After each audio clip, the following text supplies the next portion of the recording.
여러분 안녕하세요. 디지털 경제와 금융 그리고 미래 산업의 모든 것을 알아보는 인포맥스T, 저는 오진석입니다. 자, 오늘 제 옆자리에는요, 경제 전문 기자 고란 기자 함께합니다.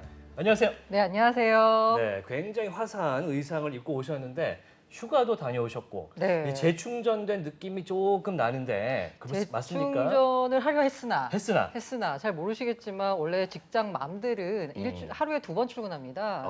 회사로 한 번, 집으로 한 번. 그런데 휴가 때는 집으로만 출근하는 풀타임 엄마의 삶을 살았습니다. 네, 재충전하고 온 걸로 알고 가도록 하겠습니다. 자, 오늘 저희는 역시 디지털 경제 금융이 돼서 블로그로서 세상과 연결해 드리겠습니다. 인포맥스티 바로 출발하시죠.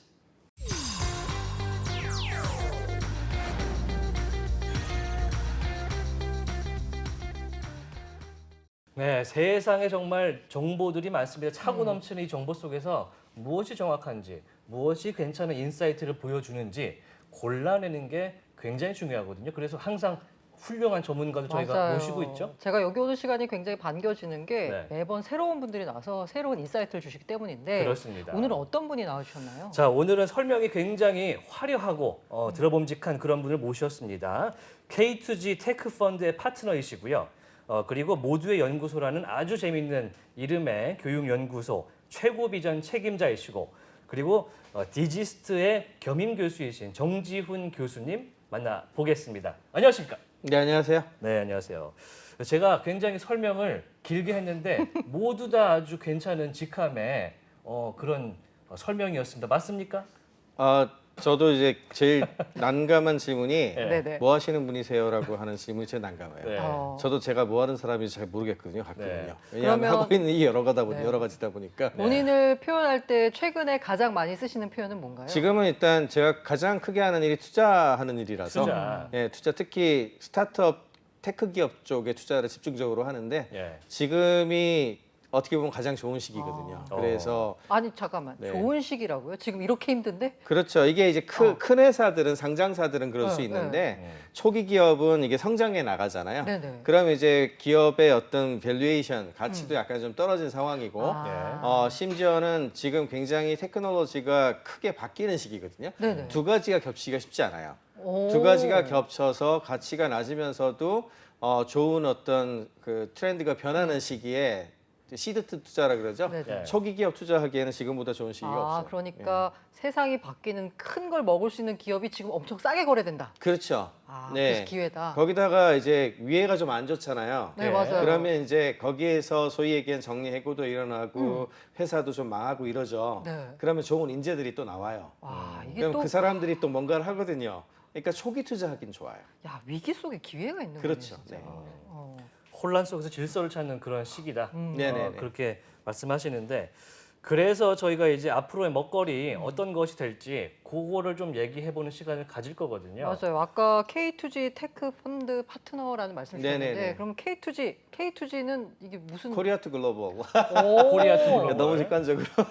그러면은 무슨 회사에 투자하시는 건가요? 주로 이제 B2B 딥테크 회사라고 우리는 얘기하는데 네네네. 뭐 흔히 여기서 다루는 주제일 것 같은데 예. 뭐 AI라든지 웹3, 블록체인, 메타버스 이런 거 있죠. 요새 잘 네. 나간다는 거 다 하시네요. 네, 네. 그게 이제 어떻게 보면은 2020년 정도를 기점으로 코로나19와 함께 2020년 정도를 기점으로 해서 또 하나의 한 20년 정도 사이클이 시작됐다고 보고 있거든요. 20년 사이클? 네, IT 기술이 대체로 한 20년 사이클로 돌아요. 전반적으로 봤을 때.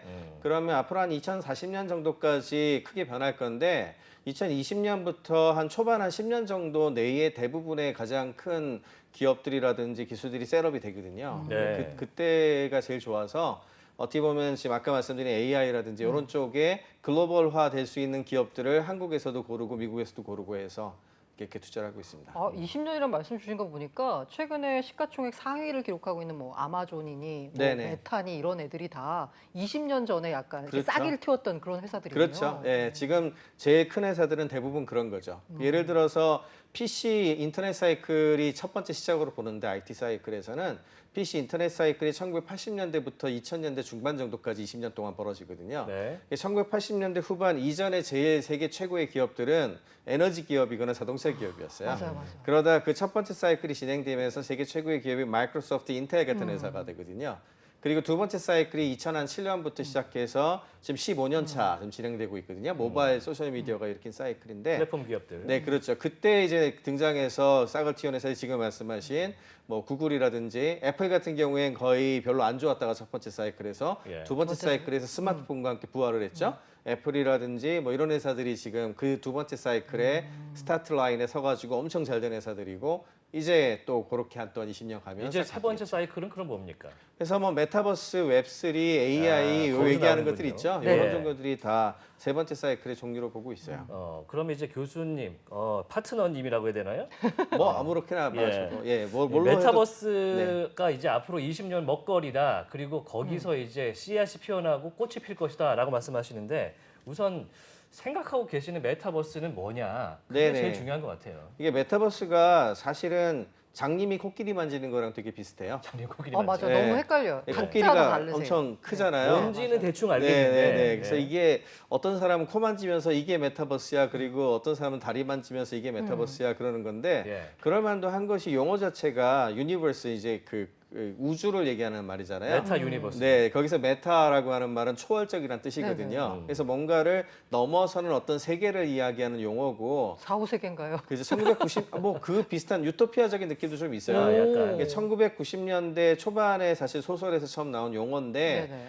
그 동안에는 사실은 뭐 버추얼 리얼리티라든지 이런 컨텐츠 같은 쪽으로 많이 생각을 했었는데 네. 어찌 보자면 디지털 기술이 점점 고도화가 되면서 현실 세계는 점점 디지털화되고 있고 이걸 네. 다른 말로 디지털 트랜스포메이션이라고 부르거든요. 네네. 이렇게 현실 세계에 디지털 기술이 들어가서 좀 더 편리해지고 쉽게 찾을 수 있고 연결할 수 있고 해서 가치 증폭이 일어나는 현상.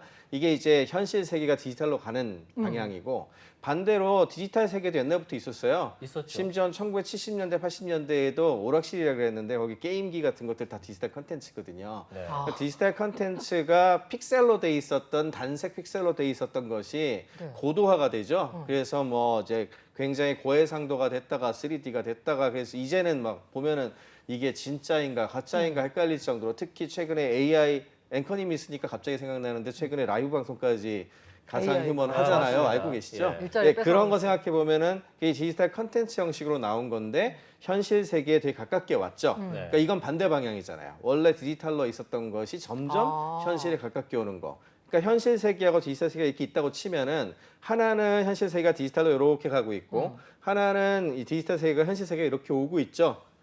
만나네요. 예, 그래서 이 만나겠죠. 네. 그 만나는 이 중간에 이 전체 바운더리를 묶어가지고 메타버스라고 용어를 이야기를 하는 거예요. 원래는 이제 마이크로소프트 같은 회사에서는 다른 용어를 썼어요. 혼합현실이라는 표현을 썼는데 혼합 현실. 예, 증강현실, 가상현실 한꺼번에 표현한다고 해서 믹스드, 그래서 혼합현실이라는 말을 썼는데 네. 항상 용어라고 하는 것이 어떤 사람이 얘기를 하기 시작하면 그 말이 더 편하니까 그걸로 씁시다 이렇게 되잖아요. 네네. 네, 네. 사실 메타버스도 90년대 초반부터 나온 얘기지만 네. 사실 최근에 빅 이슈가 된 시점은 엔비디아라는 회사에서 젠센 왕이라고 하는 이제 창업자가 있어요. 그래픽 카드 만드는 예, 그래픽 회사죠. 카드 만드는 회사. 예. 그 양반이 이제 그 GTC라고 제일 큰 행사가 있는데 거기 나올 때마다 메타버스를 얘기를 하는 거예요. 그러면서 자기네가 만든 카드가 그런 세계를 만드는데 엄청난 역할을 한다, 기술 이런 얘기를 하면서 네. 여기저기서 그 말을 다들 쓰기 시작을 하더니 이제는 아까 말씀드린 이제 믹스드 리얼리티 혼합 현실 얘기를 했었던 마이크로소프트조차 다들 메타버스라고 하는데 뭐 굳이 우리가 우리 용어 고집해야 되냐 이래가지고 마이크로소프트도 지금은 메타버스로 표현하고 있죠. 그래서 그냥 다들 그 전체 카테고리를 메타버스라고 얘기하다 보니까 메타버스가 이렇게 여러 가지 가르치게 된 거고요. 네. 그 다음에 이제 사람들마다 자기 전공 분야에 따라 조금씩 다르게 또 얘기해요. 예를 들자면 이제 뭐 게임 쪽에서 기획 쪽을 중심으로 하셨던 그쪽 연구 많이 하셨던 게임 교수님, 쪽으로는. 네, 그분들은 이제 버추얼 컨텐츠나 또는 이제 가상 세계 네. 예, 이거를 메타버스의 핵심으로 얘기를 많이 하시고요. 맞아요. 그래서 국내 게임사가 실적 발표를 하는데 야 메타버스 별 거 없다. 우리 게임이다. 그렇죠. 이렇게 예, 게임 쪽인 말씀하시더라고요. 사람들 그렇게 제일 게임이 많이 얘기해요. 메타버스다. 네. 이거죠. 예, 반대로 이제 AR, VR 같은 가상현실, 증강현실 같은 기술 개발을 많이 하셨던 저도 이제 카이스트에서 문화기술대학원 교수로도 잠깐 있었는데 그때 같이 있었던 교수님들 같은 경우에는 AR, VR 기술을 중심으로 테크 이노베이션으로 바라보고 말씀을 하세요. 예, 그런 분이 계신가 하면 저같이 투자하는 네네. 사람, 매튜볼이라고 하는 분이 또 저하고 비슷한 생각을 갖고 있는데 그 양반도 투자자거든요. 네네. 투자하는 사람들은 산업 생태계로 봐요. 산업 생태계. 네, 산업 생태계가 아까 말씀드린 대로 수십 년 단위로 사이클이 변한다 그랬잖아요. 이번이 약간 50% 이상 디지털하고 만약에 디지털 세계하고 아날로그 세계가 동존한다고 치면 이게 동시에 있는 게 아니라 이게 겹쳐 있는 거거든요. 네. 그럼 우리의 삶이 디지털하고 연결돼 있는 시간과 돈, 그다음에 아날로그하고 연결돼 있는 시간과 돈이 있잖아요. 네네. 그러면 이제 첫 번째 사이클에서는 아날로그가 80, 90이고 디지털이 한 10%쯤 거들었다 이렇게 생각하면 되는데 모바일 사이클 2007년 정도부터 지금 2022년까지 15년 지난 15년간은 대충 5대 5까지 온 것 같고 디지털에서 쓰는 시간과 아날로그에 쓰는 시간, 디지털에 쓰는 돈과 아날로그에 쓰는 돈이 대략 한 반반까지 비슷하게 온 게 두 번째 사이클이라고 한다면 세 번째 사이클 소위 메타버스 사이클에서는 저 같은 경우에는 이게 이제 드디어 디지털이 더 많아진 거, 디지털에 쓰는 돈과 시간이 더 많아져서 디지털에서 우리 생활이 잘 돌아가야 될 거 아니에요. 네. 그런 부분들의 인프라라든지 여러 가지가 좀 더 현실적으로 제공돼야 되니까 그런 어떤 현상을 포괄적으로 메타버스라고 저는 불러요. 와, 저 이 생각 굉장히 동감하는 게 제가 봤던 글 중에 왜 AI 기술의 싱귤러리티라는 그 말했을 때 특이점. 네네네. 그걸 할 때 메타버스의 특이점은 뭐냐 했을 때 공간이 아니라 시간이다. 네네네. 우리가 아날로그가 아니라 이 디지털 공간에서 쓰는 시간이 더 많아지는 그 시점. 그렇죠. 네. 그 시점을 바로 메타버스 쓰는 시대가 시간이 열렸다. 따라서 그렇죠. 달라진다. 경제도 마찬가지예요. 지금 우리가 이제 일을 하고 돈을 받고 돈을 쓰는 그 공간이 아날로그 중심이잖아요. 근데 디지털로 쓰는 시간이 더 많아지면서 디지털 쪽에서 돈을 더 많이 맞아요, 벌어들이고 맞아요. 그 돈을 갖다가 쓰고 하는 그 경제 규모도 디지털이 더 커졌어. 그러면은 우리의 현실 세계의 법이라든지 이런 것들이 그거에 맞춰서 변해야 되는 게 맞잖아요. 네. 예, 그런 현상이 벌어지고 있는 걸 메타버스라고 얘기하죠. 사실 뭐 방금 말씀한 거를 저희가 들으면은 대중적 입장에서는 메타버스 뭐 사실 그냥 마케팅 용어다. 네. 또 메타버스 얘기한다. 뭐 그렇게 얘기할 수 있거든요. 근데 분명히 디지털이 아날로그 생활을 시간적으로 조금 더 압도하는 그런 시기가 올 것이다. 네, 시간, 공간, 경제 규모 전반적으로 봤을 때 다 디지털이 우선이 되는 시대. 그걸 저는 개인적으로 메타버스의 핵심이라고 그러면은 여러 분야가 있을 텐데 네네. 그 중에서 우리가 가장 와닿고 그리고 가장 빠르게 접할 수 있는 분야는 어디라고 생각하세요? 이게 사실은 원래 예상했었던 것보다 사이클이 좀 빨리 온 감이 있어요. 빠르다. 네, 아마 왜냐하면은 코로나 때문인 보통은 지금까지는 사이클이 어떻게 도냐면은 보통 하드웨어가 드라이브를 많이 걸었어요. 오. 그러니까 예를 들면 첫 번째 사이클은 PC가 보급이 많이 되면서 네. PC 보급이 되고 그 위에 윈도우라고 하는 소프트웨어가 5년 뒤에 막 깔리기 시작하거든요. 운영체제. 1995년에. 예. 그러면서 소프트웨어도 되게 쉬워지고, 그러니까 일반인들이 마음 놓고 쓰다가, 컴퓨터를. 네, 그러다가 이제 2000년대 들어가면 B2C 드디어 할 게 생겨요. 그게 인터넷이죠. 예, 드디어 그 전에는 할 게. 그냥 일에 쓰는 것 같다가 아. 그냥 이렇게 평소에 그냥 기호식품처럼 쓰는 게 그렇죠. 예전에는 인터넷이죠. 인터넷이 없으니까 네네네. 엑셀만 하고 그렇죠. 일만 했으니까. 네, 그렇게 이렇게 퍼져나가는 거예요, 원래. 첫 번째 사이클 그렇게 돌았고, 2007년에 스마트폰 보급됐을 때에도 한 5년간은 하드웨어가 보급됐어요. 2012년까지는 그 시대가 뭐 새로운 시대라는 생각한 사람이 없었거든요. 네. 그러다가 이제 전부 다 스마트폰 가지게 되니까 거기에서 앱이라든지 이런 걸로 별의별 걸 다 하면서 우리가 흔히 얘기하는 플랫폼 시대가 열려요. 그리고 뭐 카카오라든지 또는 라인이라든지 뭐 왓츠앱이라든지 이런 것도 막 생기면서 소셜 미디어가 이제 압도를 하는 생활이 됐고 그러면서 개인들이 엄청 좋아지기 시작을 했잖아요. 그러니까 그런 식으로 이제 그 돌아가는 거거든요, 원래.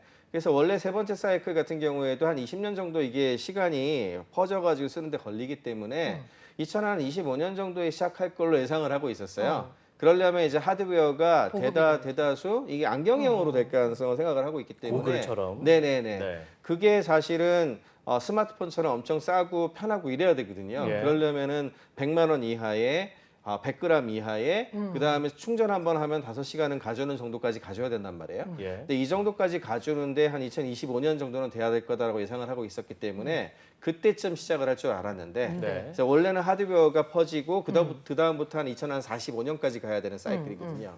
그런데 코로나19가 모든 걸 바꿔버렸어요. 그렇죠. 너무 빨라졌어요. 코로나19가 딱 닥치면서 하드웨어도 준비 안 됐고 소프트웨어도 준비 안 됐고 칩도 준비 안 됐고 다 아직 준비가 덜 됐죠. 네. 준비가 덜 됐는데도 불구하고 해야 우리들의 돼. 생활이 거의 모든 것들이 디지털로 시간을 쓰고 디지털에서 뭔가를 해야 되는 상황이 네. 됐잖아요. 그래서 우리 생활을 디지털 서비스로 바꾸는 종류가 가장 먼저 진입을 해버리는 기현상이 일어났어요. 그러네요. 보통은 이제 하드웨어나 소프트웨어나 이런 게 보급이 돼서 많이 바뀐 다음에 그다음에 사람들 서비스. 생각이나 패턴이 원래 제일 안 바뀌어요. 네. 그래서 이렇게 많이 보급됐는데 이 점 써야 되지 않냐 이렇게 해야 되는데 반대로 아직 준비가 덜 됐는데 그냥 코로나19 상황이니 모든 거를 원격으로 일하고 원격으로 공부하고 원격으로 맞아요. 다 해야 되는 상황이 되니까 온라인 서비스 중심으로 쓰게 됐잖아요. 네. 그래서 메타버스도 기존의 사이클과는 굉장히 다르게 일종의 서비스라든지 이런 우리의 삶의 패턴을 바꾸는 것과 관련된 공간이나 이런 플랫폼 위주로 먼저 바뀐 거예요. 그러네요. 그래서 뭐 흔히 얘기하는 제페토다, 로블록스다, 뭐 이런 애들이 먼저 나온 게 로블록스 같은 경우에 이제 제일 대표적으로 예를 들 수 있는 게 이게 나온 지 오래됐고 2012년 정도에 나온 서비스거든요. 생각보다 오래됐더라고요. 오래됐어요. 네, 그랬는데 2020년에 갑자기 그렇게 뜬 거예요. 맞아요. 왜 그랬나 이제 알아보면은 애들이 학교를 못 가니까. 애들이 학교를 못 가니까 애들이 원래 학교를 가면은 어떻게 해야 됩니까? 친구들하고 놀아야지. 예, 공부만 하는 거 아니잖아요. 네. 근데 학교를 못 오게 됐으니 공부를 하기는 했죠. 네네. 근데 이제 집에 왔는데 친구들하고 못 노니까 놀아야 되잖아요. 그러니까 네. 할 게 없는데 그 중에서 트위치 같은 걸 이용해가지고 게임 막 보고 이러다가 게임 플랫폼이죠. 네, 게임 플랫폼 이렇게 보다가 로블록스에서 자기 게임 만들어가지고 친구들 불러서 노는 거예요. 누구야 놀자. 그래가지고 불러가지고 하다 보니까 갑자기 그냥 확산이 돼가지고 이렇게 10대들 같은 경우에 절반 이상이 쓰는 전 세계적으로 이런 플랫폼이 돼버렸죠. 그러니까 이거는 메타버스 시대가 와서 이렇게 쓰기 시작하게 들어간 게 아니고 아직 그 인프라라든지 이런 건 덜 됐는데 어쩔 수 없이 다 써야 되니까 부족한 인프라에서도 서비스부터 먼저 쓴 거죠. 네, 그런 현상이 일어난 거예요. 제가 얘기를 듣다 보니까 방금 전 예를 들어주신 로블록스나 뭐 이런 것들이 사실 게임이에요. 네네, 그렇죠. 우리가 생각하는 뭐 스티븐 스필버그 감독의 레디 플레이어 원 같은 그렇죠. 경우도 네네네. 게임 안에서 이루어지는 메타버스인데 네네. 굉장히 대부분이 게임 기반으로 메타버스가 네네네. 구성이 돼 있습니다. 그런데 이 밖에도 뭐 다른 게임 밖에서 만나볼 수 있는 것들이 좀 있을까요? 현재 기준으로? 네, 이렇게 되다 보니까 아무래도 게임을 갖다 제대로 즐기기 위해서는 아까 말씀드린 거와 같이 단순히 그 게임의 컨텐츠만이 중요한 것이 아니라 나머지들이 더 좋아지게 되면 훨씬 더 경험이 좋아지잖아요. 예. 그러다 보니까 역시 원래 있었던 것들이 그대로 다시 부각이 되는 거예요. 다시 좀 늦어졌지만 대표적인 게 하드웨어 부분. 그러니까 야. 아까 고글이라고 얘기했던 거 있잖아요. 네네. 이 경우에도 이 고글 형태로 생긴 어떤 디바이스가 그동안 2013년, 14년부터 나왔었는데 제대로 보급이 안 되고 있었는데 네. 코로나19 상황이 되니까 단순히 사실은 아까 말씀드린 이런 여러 가지 게임들이 모바일 스마트폰이라든지 이 뭐 텔레비전이나 이런 그 PC 화면에 갇혀 있잖아요. 네네. 근데 진짜 공간감을 느끼기 위해서는 제대로 그 세계에 들어간 같이 느껴져야 되겠죠. 뭔가를 써야 된다. 그렇죠. 예, 그런 디바이스에 대한 수요가 2020년 말부터 폭증하기 시작을 해서 예. 마치 스마트폰 보급 때처럼 지금 굉장히 빨리 늘고 있거든요. 그래요? 예, 그래서 아마 내년 정도 되면 애플 같은 회사에도 신제품 내놓을 것 같고 예. 가격 경쟁력도 좋아지기 시작을 하면서 아마도 2025년 되기 전에 굉장히 많은 사람들이 스마트폰 쓰듯이 막 준비하는 이런 상황이 될 거고요. 네. 그다음에 이런 하드웨어가 이제 보급이 되면 반도체도 변해요. 그러니까 예를 들자면은 PC 시대에는 인텔이라는 회사가 떴잖아요. 네. 그렇죠. 그리고 스마트폰 시대에는 퀄컴이라는 회사가 떴어요. 그리고 애플이라든지 삼성전자 같은 회사가 반도체를 생산하는 그런 특히 이제 CPU 같은 계열을 생산하는 상황이 됐는데 메타버스 상황이 되게 되면은 3차원 그래픽이라든지 AI 기술이 중요해지거든요. 3차원 그래픽이나 AI를 잘 처리하는 반도체 쪽으로 헤게모니가 넘어갈 거예요. 그래서 그런 거를 준비하는 기업들 뭐 이런 것들이 또 부각이 될 거고요. 그 다음에 또 많이 봐야 되는 것들이 그런 디바이스들이 많이 퍼지게 되면은 우리 세계가 메타버스하고 연결할 수 있는 것들이 되게 중요해지겠죠. 그게 제일 중요한 거 네, 같아요. 그런 부분들을 우리가 이제 인터넷 오브 띵스라고 부르죠. 그래서 IoT라고 부르는데 IoT. 네, IoT가 사실은 현실 세계하고 가상 세계를 연결하는 다리 같은 거거든요. 네. 네. 그게 지금까지는 말로만 얘기를 많이 했지 이런 세계 글로벌 디지털 세계하고 아날로그 세계를 실제로 연결해서 뭔가를 할 수 있는 플랫폼이나 서비스가 있어야 할 거 아니에요. 네. 그러니까 그런 부분들이 이제 어느 정도 부각이 되면 그것도 용도가 생기죠. 그래서 그런 부분들에 대한 것들도 생각을 되게 많이 하고 있고 현실 세계를 거의 그대로 카피한 형태의 어떤 그 세계를 만들고 여기하고 연결하는 종류라든지 네네. 심지어는 공장 같은 것들을 모니터링 할 때에도 어. 또는 저희가 교육 같은 걸 할 때에도 네네네. 의과대학 같은 경우에 최근에 병원이라든지 이런 데에서 실습을 요즘 잘 못하거든요. 네네. 왜냐하면 코로나19 때문에 또 마찬가지로 그렇죠. 전에 같았으면 뭐 일반 환자들 이렇게 실습 데리고 가서 주사도 놓고 하고 이렇게 해야 되는데 그걸 잘 못하잖아요. 그러면 이게 트레이닝이 안 돼요. 그럼 뭘로 하느냐? 지금 메타버스 컨텐츠 갖고 합니다. VR 가지고서 아, 그래요? 예, 트레이닝 하는 걸로 거의 다 도입됐어요. 지금 이런 식으로 교육에서부터 거의 모든 분야들이 메타버스 영향권에 들어가죠. 그리고 또 한 가지는 이게 경제 규모에서도 디지털 컨텐츠만 갖고 거래해가지고는 답이 안 나오잖아요. 예. 그럼 현실 세계에 있는 여러 가지 물품이라든지 상품이라든지 서비스하고도 연결돼야 되겠죠. 근데 그런 거에 지금 가장 적합한 기술로 지금 주목받고 있는 게 NFT 이렇게 됩니다. NFT를 예. 통해서. 그러니까 메타버스 안에서의 경제 생활을 위한 뭐 네네. 일종의 화폐나 아이템 개념이 NFT잖아요. 네, 그렇게만 생각하시면 안 되는 게 그것도 아니에요. NFT는 유니버설 디지털 태그라고 저는 표현을 해요. 아, 유니버설 디지털 태그. 태그. 디지털 기술로 딱 오. 규정할 수 있는 일종의 아이디 같은 건데 간단하게 설명을 드리면 이런 거예요. 우리가 국가가 디지털로 개인을 국민을 갖다 알아보는 방법은 얼굴 보고 알아보지 않죠. 어떻게 알아보죠? 주민등 그렇죠. 여권 여권. 숫자잖아요, 숫자. 네. 주민등록번호로 코드. 알아봐요. 예. 그다음에 편의점에서 새우깡을 샀어요. 그러면 이거를 갖다 어떻게 알아보죠? 바코드 찍어서? 바코드 찍어서 알아보죠. 네, 바코드 네. 숫자예요. 네. 그죠? 그다음에 은행에서 여러분들 돈이 얼마 있는지 어떻게 알죠? 계좌번호. 계좌번호로 알죠. 네네. 무슨 얘기냐면 디지털 세계는 무조건 유니크 아이디라 그러는데 숫자로 모든 걸 알아보게 돼 있어요. 디지털 네네. 세계에서는 네. 현실 세계 거를 연결을 할 때. 그런데 문제는 뭐냐면 이 각각의 시스템이 전부 숫자가 달라요.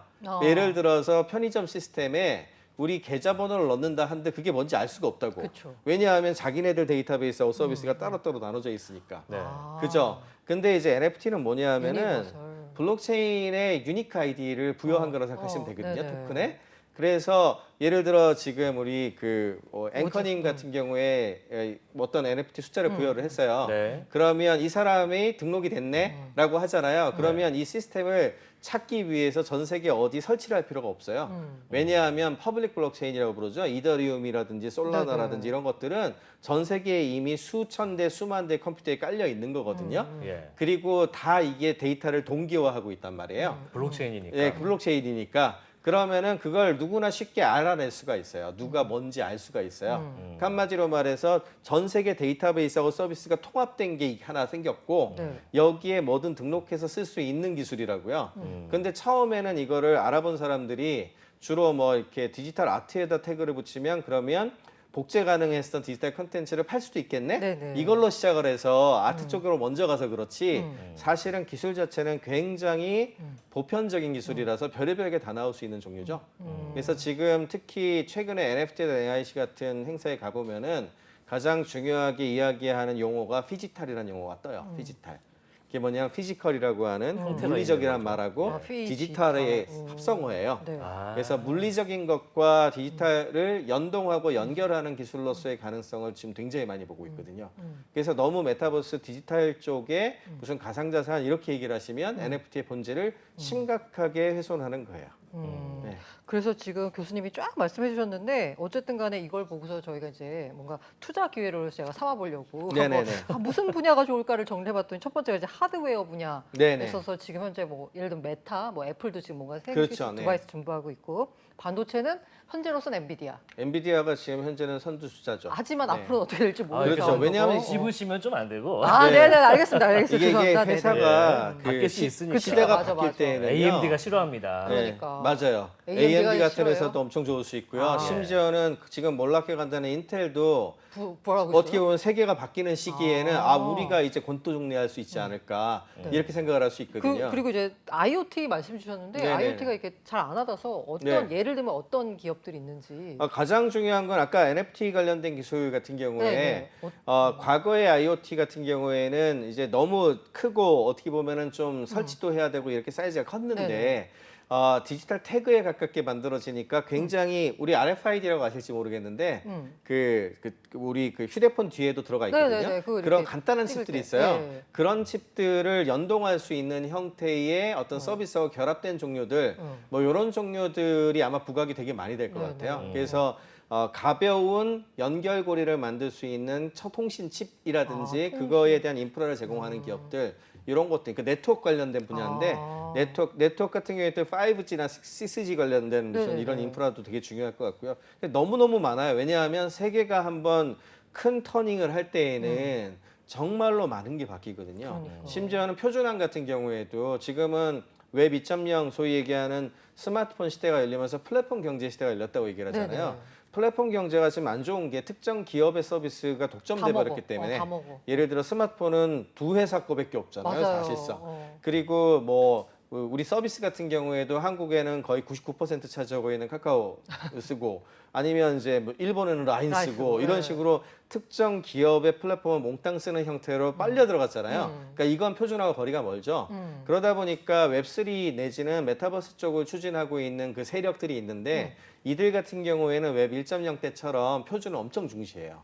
그래서 웹 XR이라고 해서 웹을 기반으로 이렇게 표준으로 연결할 수 있는 것과 관련된 인프라라든지 서비스를 제공하는 어떤 그런 기업들도 주목을 받을 수 있고 그다음에 아까 말한 된 직접적인 서비스 컨텐츠 분야 네네. 뭐 로블록스나 제페토 얘기도 많이 나왔었는데 그 회사들이 잘 될지는 아직 모르겠으나 맞아요. 왜냐하면은 이게 폐쇄형이잖아요. 네네. 예, 그렇기 때문에 아직은 모르겠으나 그와 관련된 비슷한 종류의 컨텐츠나 서비스 스튜디오들이 나올 텐데 그런 스튜디오들도 주목할 필요가 있다고 생각합니다.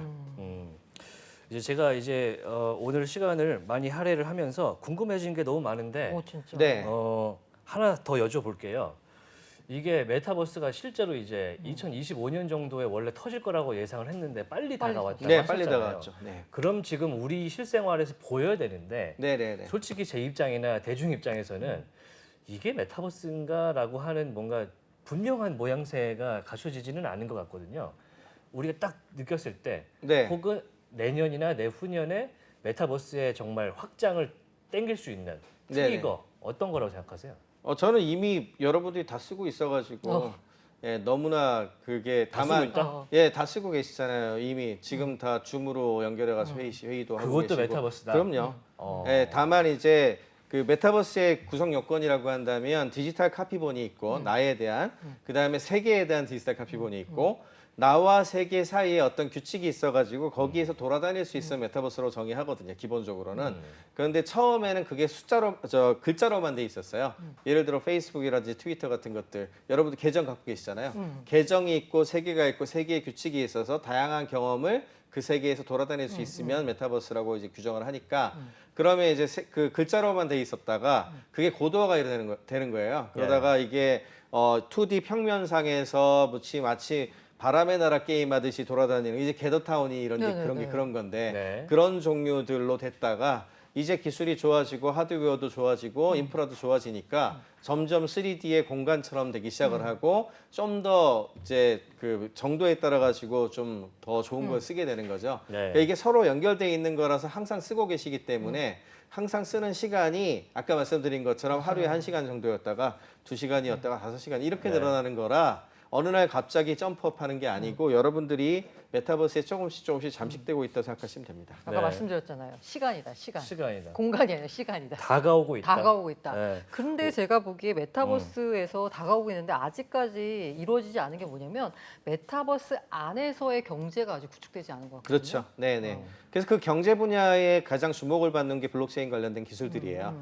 그러니까 블록체인이 사실은 처음에는 암호화폐 관련된 기술로만 생각을 했었거든요. 그랬기 때문에 2008년 정도부터 시작을 해서 2017년, 18년 정도까지만 하더라도 파이낸스하고 금융 쪽으로만 봤단 말이에요. 네네. 그러다가 이제 NFT 기술이 그래서 되게 중요한 건데 NFT가 등장을 하면서 이제 코로나19와 함께 2020년에 이거 그냥 가볍게 인프라 기술로 쓰여도 되겠다라고 생각들을 되게 많이 하기 시작을 했고 그걸 그대로 쓰게 되면 되게 자연스럽게 전 세계가 연결되어 있는 경제 인프라로 활용할 수 있거든요. 네. 그래서 블록체인 기술 같은 경우에 경제 인프라로서 재발견이 되고 있는 상황이죠, 지금. 네.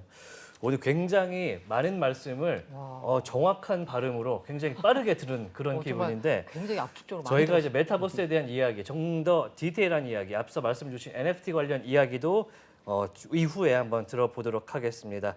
오늘 K2G 랩 테크펀드의 정지훈 파트너와 함께했습니다. 고맙습니다. 네, 고맙습니다. 네, 인포맥스 인사이트 먼저 순서는 여기서 마무리를 하도록 하겠습니다. 잠시 뒤에 조원경의 이슈 PDR로 함께 돌아오겠습니다.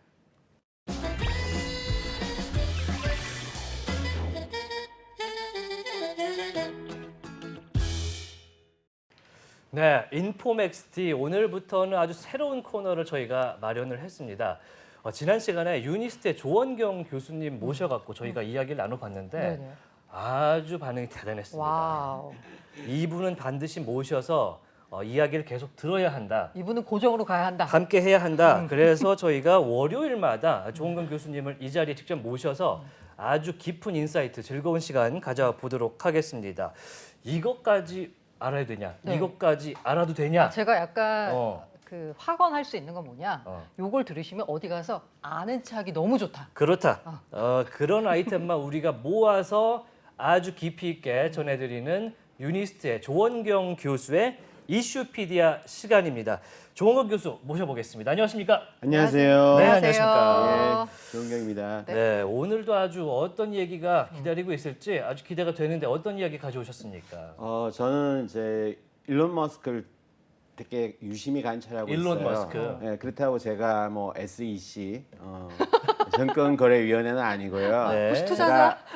트위터 투자자 아니시고요. 네, 그래서 이제 그 일론 머스크가 이 7월 20 말에 네.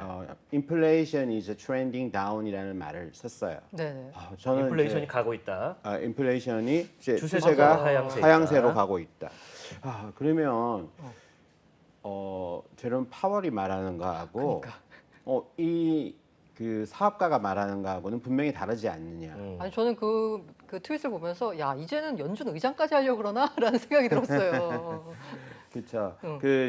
그리고 이제 commodity price도 얘기하면서 이제 그게 다운으로 가고 있고 그다음에 이제 자기가 생각했는 것보다는 업이었는데 그거보다는 다운으로 가고 있다. 그리고 거기에 따라서 뭐 지금 이제 저희가 배터리 같으면은 니켈, 뭐 알루미늄 이런 걸 많이 쓰지 않습니까? 네. 근데 그게 작년 대비해서는 굉장히 높은 수준이지만 맞아요. 지금 올해 초보다는 굉장히 낮아졌고요. 뭐 철강 이런 부분도 굉장히 낮아졌습니다. 그래서 네.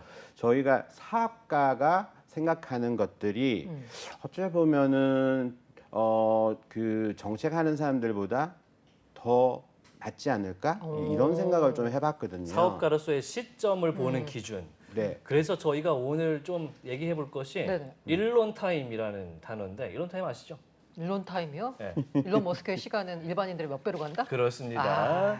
일론 타임이라는 단어가 나온 이유가 있을 것 몇 같아요. 배로 가는 게 아니고요. 몇 배로 늦게 갑니다. 예.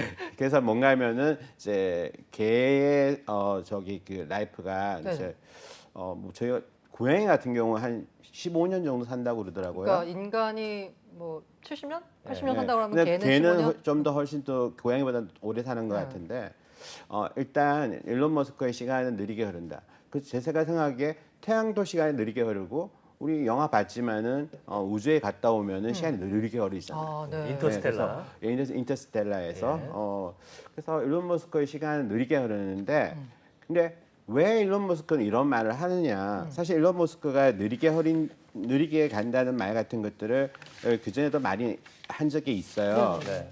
이제 뭐 자 화면 보시면은 저희가 자료를 좀 준비해봤습니다. 예. 자 보면은 이제 그 여기는 이제 다른 얘기인데 이제 그 일론 머스크가 그 화성에다가 사람을 이주시키잖아요. 네. 꿈이죠. 이거 벌써 2020년 전에 말한 맞아요. 거예요. 그리고 이제 일론 머스크가 지금 계속 주장하는 것이 2030년에 되면은 내가 자율주행 완성할 거야. 근데 많은 사람들이 자율주행에 대해서 일론 머스크 얘기가 완성될 것인가? 굉장히 회의적이에요. 사실 이 자율주행이라는 것은 기술만을 말하는 것이 아니라 네. 일종의 합의고 컨센서스잖아요. 생태계죠. 예, 보험 회사들을 어떻게 생각하느냐도 문제도 있는 거고 우리가 이제 받아들이는 네네. 관섭이 어떻게 돼야 되느냐는 문제도 생기는 거고. 예. 근데 기술도 역시 이제 뭐 라이다, 레이다, 카메라 이런 게 여러 가지가 있잖아요. 근데 이제 일론 머스크는 라이다, 레이다 다 제거하고 카메라 기술만을 가지고 8개 카메라 가지고 이게 싸거든요. 예, 그러니까 라이다보다 한 10분의 1 정도밖에 가격이 안 돼요. 그래서 이제 싸니까 이제 이걸 하는데 일론 머스크가 슈퍼컴퓨터가 있어요. 그러니까 오토파일럿이라는 자율주행 그거 하고 이 슈퍼컴퓨터가 이제 그 카메라에서 들어오는 각종 데이터들을 다 수집해서 알아가는 거죠. 그럼 일론 머스크의 가치관은 이제 그 자율주행이라는 거 그리고 데이터를 계속해서 흡수하고 이 선순환이 계속 되다 보면은 테슬라의 가치는 어마어마하게 된다. 이거 얘기거든요. 근데 지난주에 일론 머스크가 인플레이션이 스태핑 다운 된다고 하고 난 다음에 주가가 굉장히 오르다가 주말에 돼서 금요일 날 테슬라 주가가 한 6% 내렸어요. 이렇게 내렸는데 이제 저 화면에 딱 보시면은요. 그 전에 3월달에 Tesla will ask shareholders to vote at this year's annual meeting to authorize additional shares in order to enable a stock split.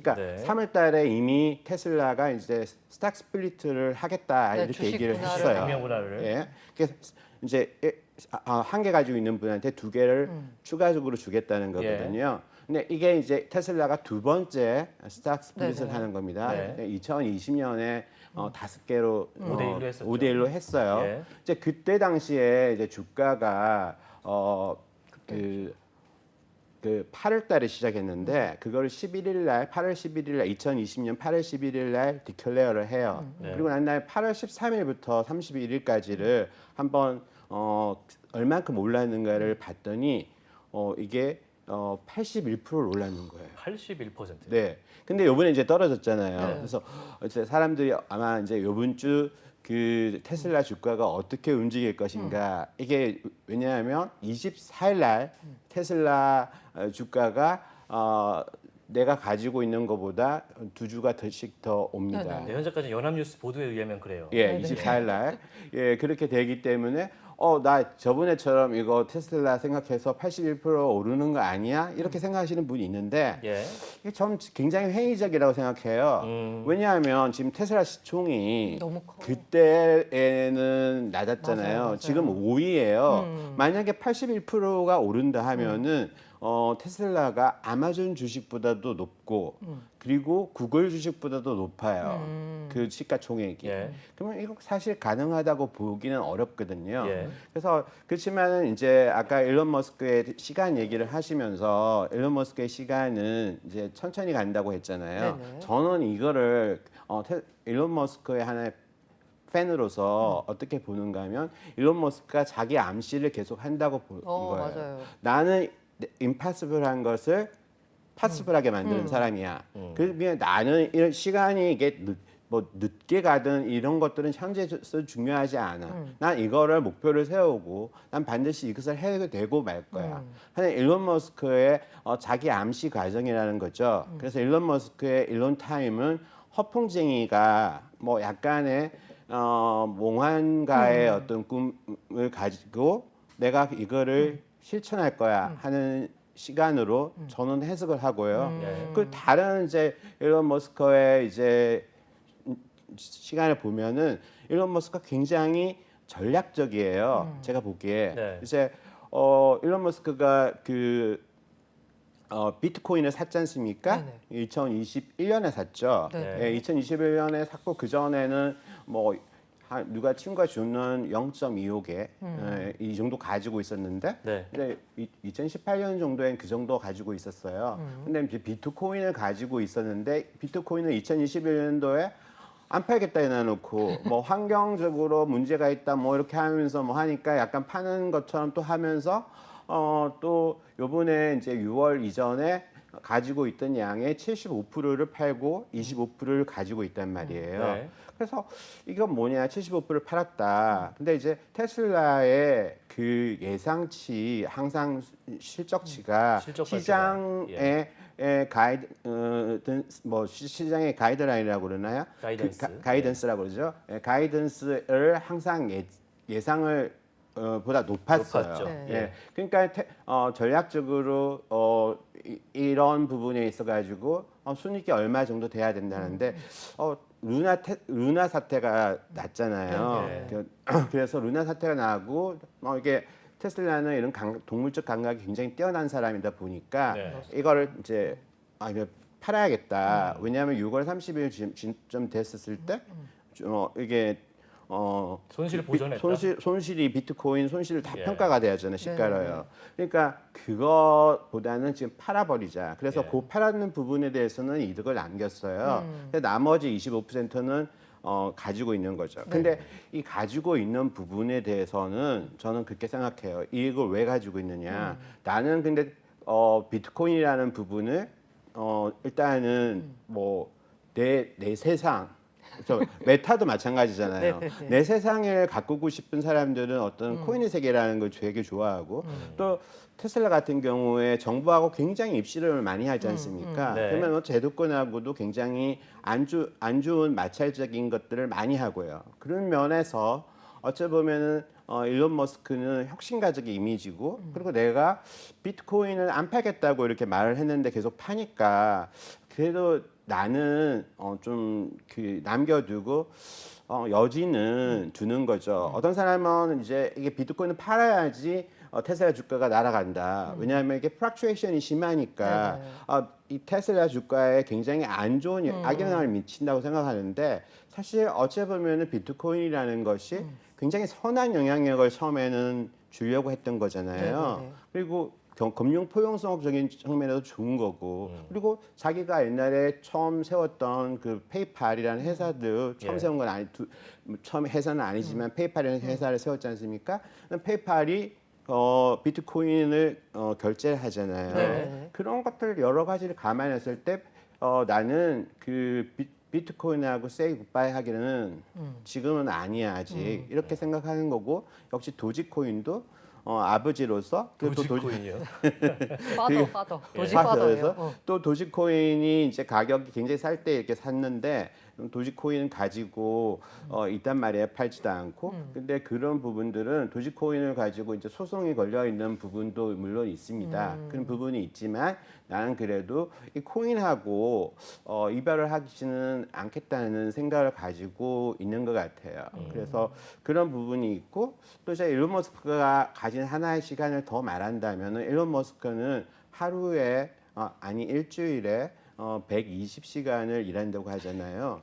그러면 이게 뭔가 하면은 하필이면 120시간이네요. 모르겠어. 100이 더 할 수도 있는 거고요. 아침밥도 먹을 시간도 없고. 그래서 일론 머스크의 시간이라는 것은 이처럼 하나는 허풍으로 하나는 또 이렇게 전략적으로 정말 정확한 타이밍을 포착할 수 있는 어떤 동물적 감각이 있고 거기에다가 열정이 있으니까 이 세 개가 합쳐지면은 일론 머스크라는 사람은 정말로 미래를 설계하는 사람이 아닐까 이런 생각이 들고 본인이 그 직원들한테 그렇게 말을 했거든요. 테슬라 주가는 $3,000로 간다.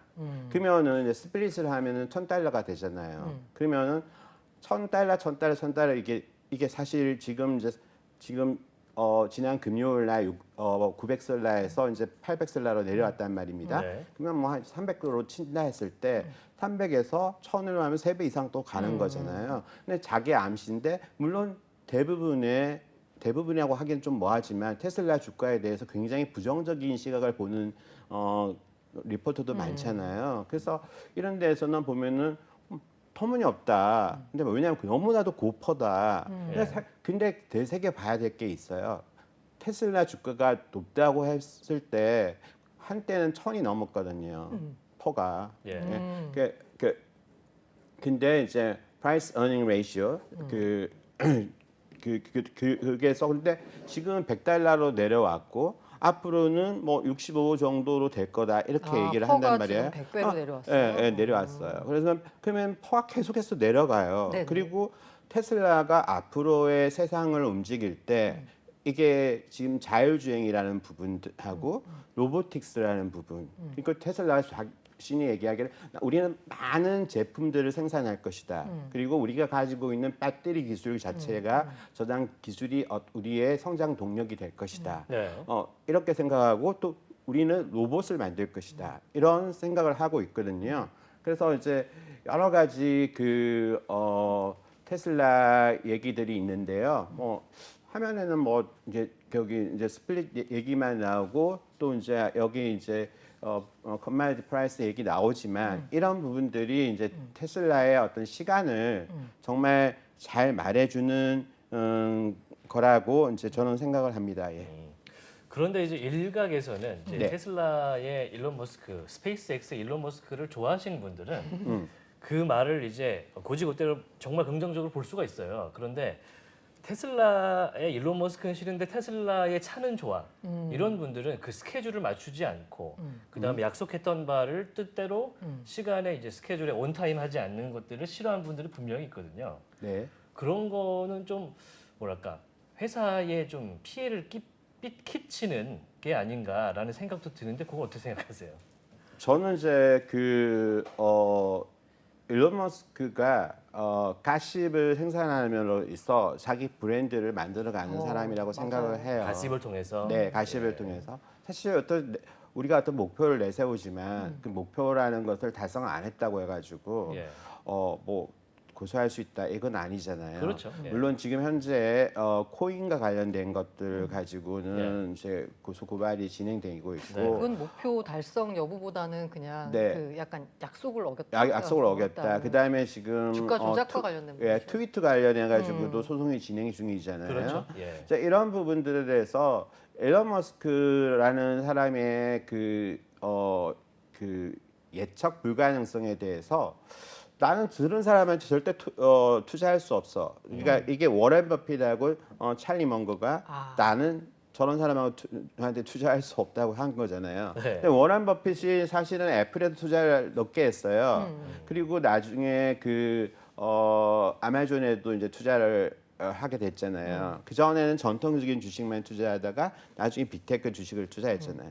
근데 지금 여전히 테슬라에는 투자하지 않는단 말이에요. 왜냐하면 퍼가 너무 제가 생각하기에도 너무 높고 그렇지만은 일론 머스크라는 사람에 대해서 저희가 이제 되새겨 봐야 되는 부분들은 네. 한번 생각을 해보세요. 이제 일론 머스크가 이 회사를 차려서 2003년도에 회사를 차려가지고 47억 달러라는 손실을 입은 후에 네. 이제 그 이후에 이제 순이익을 넘기기 시작합니다. 네. 그리고 이제 2019년도에 돼서 이제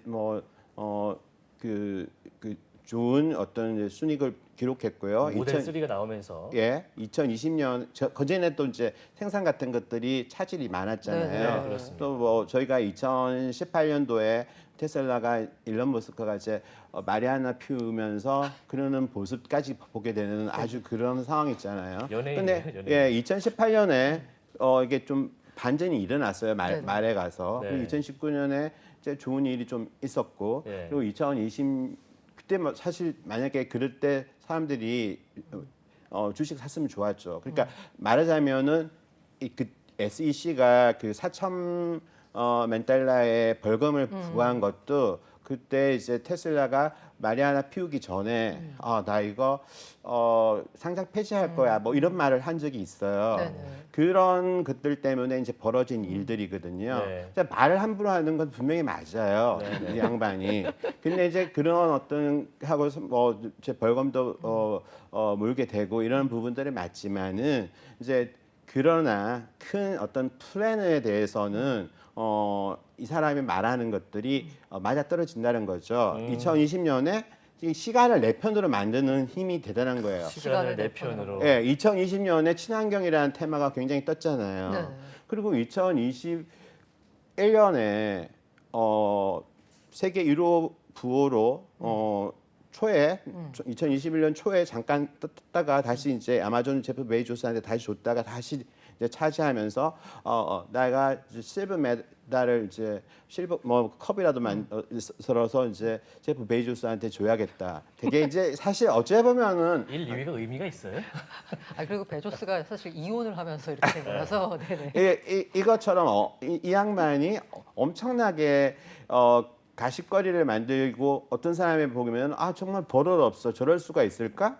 뭐 이런 걸 하지만은 예. 저는 이제 그거보다는 사업가잖아요. 그러니까 사업가. 예, 사업가로서 사업가가 뭐 도덕적이냐 아니냐 이런 부분들에서 도덕을 바라보는 잣대가 누구나 다를 수 있지만 이 사람이 끌고 가는 어떤 시간과는 굉장히 멋지다. 그러니까 나는 이렇게 나한테 암시를 하면서 내가 한 목표를 이룰 거야. 그리고 그 과정에서 난 또 한편으로서 테슬라의 주가 관리도 이렇게 잘할 거야. 그리고 그 가운데에 내가 추구하는 자율주행과 로보틱스 이런 것들을 잘해서 더 멋진 세상으로 이끌고 태양광 그리고 이 테슬라 자동차 그다음에 우주라는 이 3대 어떤 카테고리를 잘 연결해 가지고 세상에 이로운 빛이 되고자 한다.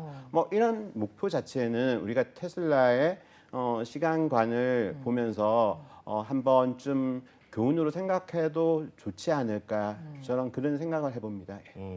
뭐 불미스러운 풍문이 좀 있으나 연기로 보답하는 배우가 있듯이 불미스러운 트윗을 남기지만 항상 사업으로 보답하는 일론 머스크다 이렇게 생각이 되는데 아니 그 트윗이나 약간 일종의 예. 이른바 이제 관종적 면모가 사업에 또 어떻게 도움이 되냐면요. 그게 창의력의 그 기반이 아닌가. 머스크 테슬라에는 홍보팀이 없습니다. 맞습니다. 왜냐? 내가 홍보다. 내 트위터가 더 많은 홍보 효과를 바란다는 거거든요. 맞습니다. 이게 절약되는 게 얼마예요? 네. 그거. 하지만 트위트의 계정을 이제 테슬라 측에서 압수를 했었다는 그런 얘기도 있었는데 이제 마지막으로 질문 드리겠습니다 교수님께. 네, 테슬라가 최근에 2분기 실적 발표를 한 거를 보셨잖아요. 네. 이제 보시면서 자 테슬라가 이제 앞으로도 진짜 괜찮은 전기차 업체, 태양광 업체로 승승장구를 더 할 수 있을까? 네. 이것에 약간 의무를 품는 사람들이 조금 더 많아지기 시작했거든요. 요거에 대해서 좀 답변을 부탁드리겠습니다. 저는 이제 테슬라 가진 가장 중요한 거는 역시 네.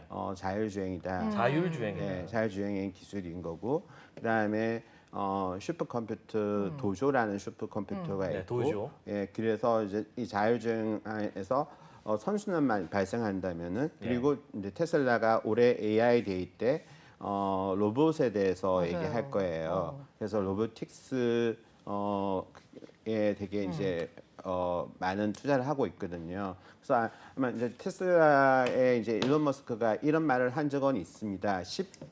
18개월 동안의 경기 침체가 발생할 수 있을 것이다. 앞으로. 예. 이 정도는 말했지만 그는 완만하다고 얘기를 했어요. 네. 그래서 세간에서 뭐 요즘에 막 되게 그런 소리 많이 들리잖아요. 뭐 엄청나게 주식이 뭐 폭락하고 어마어마하다. 뭐 저도 모릅니다. 그거는 이제 그런 분을 이제 닥터 둠이라고 그러죠. 네. 그런 분들이 많이 있는데 이제 테슬라가 얘기하는 거는 18개월간의 완만한 경기 침체가 발생할 것이다. 이걸 얘기한 거거든요. 예. 그 속에서 이제 테슬라는 자신감을 굉장히 많이 보이는 것 같아요. 지금 앞으로도 스탁 스플릿을 해서 이제 주가가 싸게 보이는 그거는 본질하고는 거리가 멀잖아요. 그렇지만은 지금 이제 테슬라가 계속해서 이걸 자기가 이제 목표하는 바를 추구함으로 인해 가지고 훨씬 더 멋진 그 미래를 열어가지 않나. 그것은 이제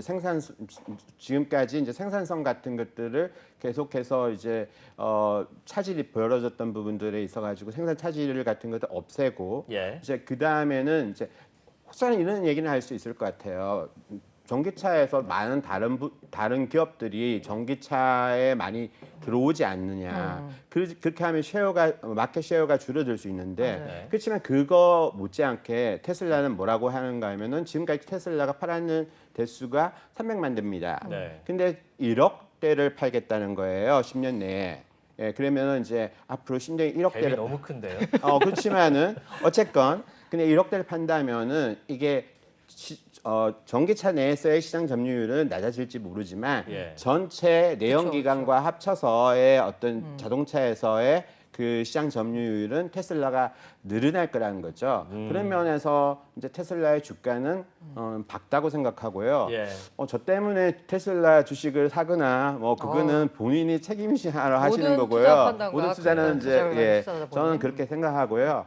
이 시간에 제가 이제 일론 머스크의 어떤 이런 얘기를 하면서 느끼는 거는 사실 일론 머스크가 남아프리카 공화국에서 태어나서 예. 이제 어머니가 캐나다 분이셨고 이제 미국으로 와서 그렇습니다. 이제 뭐 저 그 전에 이제 형하고 자기하고 이제 그 컴퓨터를 낮과 밤 이렇게 바꿔서 네. 살면서 다양한 그런 시간을 문화에 그렇죠. 접촉된. 그런 시간을 보냈잖아요. 예. 그래 그런 시간을 보내면서 지금의 세계 제1의 부호로 떠오른 부분은 우리가 정말로 되새겨 보아야 할 것이 아닌가 이런 생각을 해보고요. 네. 아까 앞에 시간에 저기 NFT 얘기 같은 거 들어봤습니다. 네. 너무 재미있었고요.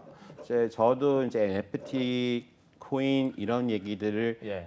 굉장히 좋아해요. 네. 이제 그리고 그것이 하나의 가상 세계로만 있는 것이 아니라 가상 세계와 이제 현실 세계를 꼭 구분하는 것보다는 그 가상 세계와 현실 세계가 서로 융합해서 이제 가는 세계로 바라보는 거고요. 또 테슬라 역시 우주와 지구 간의 어떤 관계에서 계속해서 멋지게 그 교류를 하면서 가는 NFT를 탄 그 멋진 남자라고 생각되고요. 제가 이제 요거를 말씀드리고 이제 그 네, 이제 마칠 때가 됐습니다. 예, 디지털 세대의